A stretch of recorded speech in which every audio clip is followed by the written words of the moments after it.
Well, ladies and gentlemen, 2025 is already starting off strong with a terror attack, a bomb threat in my own backyard on Thursday, a truck blowing up in front of a hotel, and now, amidst political calls against vigilantes thanks to the Daniel Penny trial and Luigi Mangione, a citizen patrol has taken up haunting the New York City subways in hopes of deterring what seems to be out of control violence.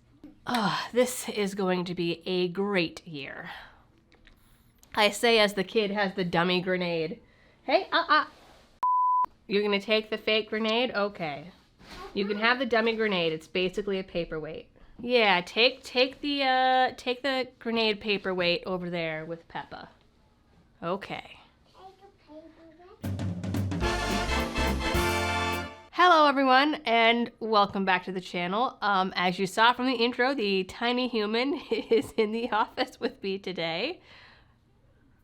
We're hopefully going to play the quiet game for the rest of this. We'll see what happens. Anyways, Hochul recently got her butt handed to her when she tried to claim New York City, especially these subways, is safer than ever despite a wave of violence, the most known being the woman who was set on fire on a subway car. A reporter had the stats to back it up, and the numbers are not great. Last year, Hochul went so far as to deploy the military, so a bunch of armed, uniformed guardsmen patrolled the subways under the city, armed with AR-15s to keep people safer rather than allowing people to carry their own guns. In fact, the police and guardsmen were tasked with stopping and frisking people to make sure they didn't have any weapons. People were pretty outraged as it was, pretty dystopian, and the military presence in the subways didn't last long, but Hochul sent another 750 guardsmen into these subways for the holidays. But everything is under control. It's just fine. This is fine.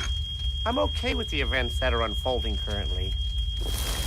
Now, a citizen group calling themselves the Guardian Angels has shown up. They're a nonprofit that was formed in 1979, known for their signature red outfits and berets that apparently were a common sight in New York in the 80s and again for a little while in 2020. And now they're back claiming they're needed because the politicians and law enforcement have lost control of the city. And honestly, between the practically daily incidents on the subway, the woman getting burnt alive with the cops walking by and the perp standing there actually fanning the flames, and that, Mr. Luigi was allegedly able to do what he did, allegedly, and only got caught because he was waiting for a hotel room in Altoona with the NYPD patting themselves on the back because someone at McDonald's snitched. It's not looking good for them. They've had a lot of national attention lately. If anything, this has highlighted how badly New York is failing its people in every way except for apparently Batman-style perp walks. And at least according to several outlets, New Yorkers have welcomed the Guardian Angels with open arms. But before we get into what the Angels are doing, this video is brought to you by Blackout Coffee Company. Blackout is a Florida-based, family-owned coffee roaster dedicated to bringing you amazing coffee, tea, and hot chocolate, all while supporting your rights and channels like mine. Every purchase through my link helps the channel, and every purchase of one of their partner roasts donates directly to some of your favorite gun rights groups. So to get a cup of coffee, tea, or hot chocolate that you can be proud of, go to blackoutcoffee.com/libertydoll and use code libertydoll for a 20% discount off your first purchase.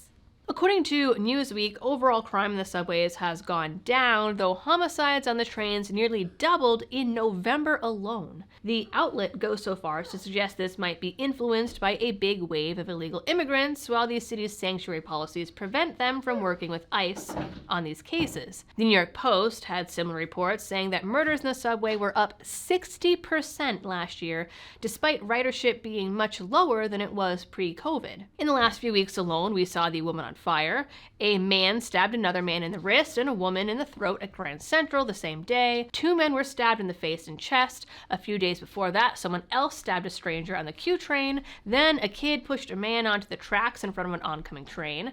Several others have been kicked, hit, and punched. Over the last month alone, there were 49 felony assaults reported in the system. Now, despite all of these reports, the case of the immigrant burning the sleeping woman was apparently the catalyst for the Guardian Angels' return. The group's patrols are unarmed, no matter what you might Think about that.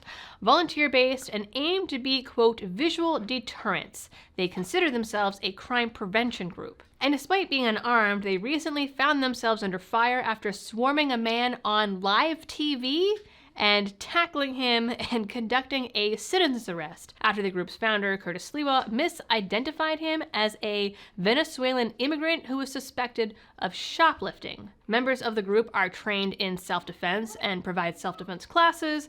They are trained in martial arts and the legal requirements for citizen's arrest. Interestingly, Sliwa was also the Republican candidate for NYC mayor in 2021. He also was apparently kidnapped by John Gotti and shot by some of his men in 1992, which is absolutely wild. 6 angels have lost their lives during patrols, with others suffering broken bones and one even losing an eye. So it sounds like, despite, again, being unarmed, they get into some scuffles. The new patrols are aimed at conducting wellness checks on people who appear to be homeless or in mental distress, handing out water, and reporting issues to the New York police. They're assigning teams of 3 to as many subway trains as possible and will walk up and down the cars to watch for issues. They'll be running 24 hours a day, 7 days a week in 4-hour shifts. Now, good old Eric Adams has accused them of violating their boundaries and told them to stay in their lane. He said that it's theatrics and symbolic only.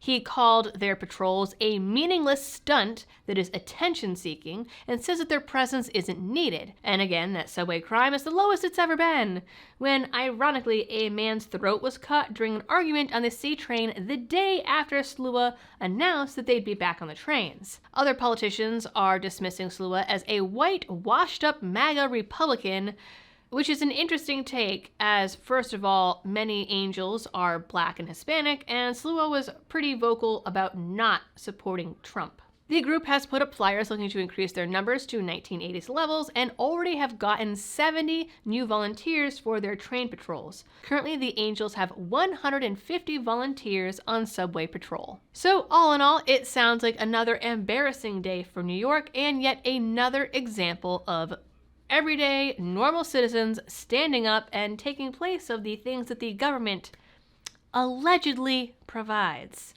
But you know, someone's got to do it, and it's definitely not the politicians. Alright folks, that is it for this video. Please like, share, and subscribe. If you are new here, ring that notification bell and drop a comment down below to help with the algorithm. And as always, thanks for tuning in, stay safe out there, and happy shooting.